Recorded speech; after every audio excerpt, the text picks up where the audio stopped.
அத்தமவனே ஆசை அத்தமவனே சொத்து சொகுனிதான்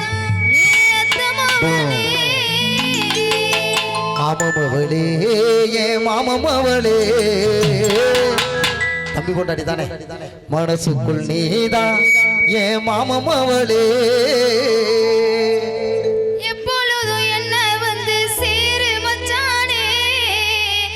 துணைவி நானே என்று எழுதி வச்சானே எப்பொழுதும் என்ன வந்து சேரு ரத்தினமே